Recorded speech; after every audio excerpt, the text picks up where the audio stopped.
အားလုံးပဲမင်္ဂလာပါခင်ဗျာဒီနေ့ကတော့မွန်ပြည်နယ်ရေမြို့နယ်အစင်စံပြကြေးရွာမှာရှိတဲ့တပေါင်းပွဲအတွက်ကျွန်တော်တို့ဘောလုံးကွင်းမှာစတိတ်စင်လေးလာရောက်တိဆောက်တက်ဆင်ပေးတဲ့ပုံလေးပဲဖြစ်ပါတယ်ကျွန်တော်တို့တိဆောက်တက်ဆင်ပေးတဲ့စတိတ်စင်တွေဟာဆိုလို့ရှိရင်ကျွန်တော်တို့တန်တိုင်တန်ညမ်းများဖြင့်တေချာခိုင်ခဲစွာပြုလုပ်ထားသောညမ်းစင်များဖြစ်ပါတယ်ခင်ဗျာကျွန်တော်တို့စီမှာစတိတ်စင်ကတော့2မျိုးရှိပါတယ်ခင်ဗျာ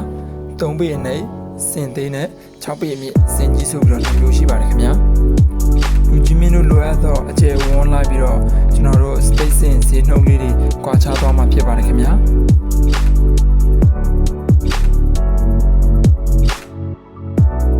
ဒါကတော့တပေါင်းပွဲမတိုင်ခင်လေးကျွန်တော်တို့ပြင်ဆင်စရာရှိတာပြင်ဆင်လုပ်ပြီးအောင် space စင်ကိုရက်စောပြီးကျွန်တော်တို့လာတက်ဆင်ပေးခြင်းပဲဖြစ်ပါတယ်ခင်ဗျာ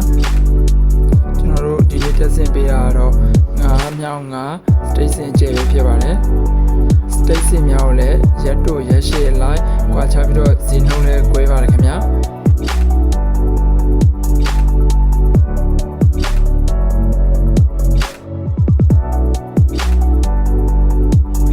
ဒါကတပေါင်းပွဲဖြစ်မဲ့ဘောလုံးငွေကြီးပဲဖြစ်ပါတယ်ခင်ဗျာကျဲကြီးဆိုတော့စင်ရတော့9မြောက်9နဲ့ကျွန်တော်တို့လာရောက်တက်ဆင်ပေးပါတယ်ခင်ဗျာ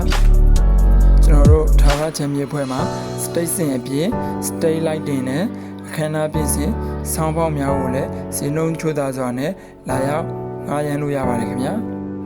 ဗီဒီယိုလေးကိုအဆုံးထိကြည့်ပေးတဲ့အတွက်ကျေးဇူးအများကြီးတင်ပါတယ်အနောက်မှာဆက်သွယ်လို့ရမယ့်ဖုန်းနံပါတ်တွေထည့်ထားပေးပါတယ်ခင်ဗျာ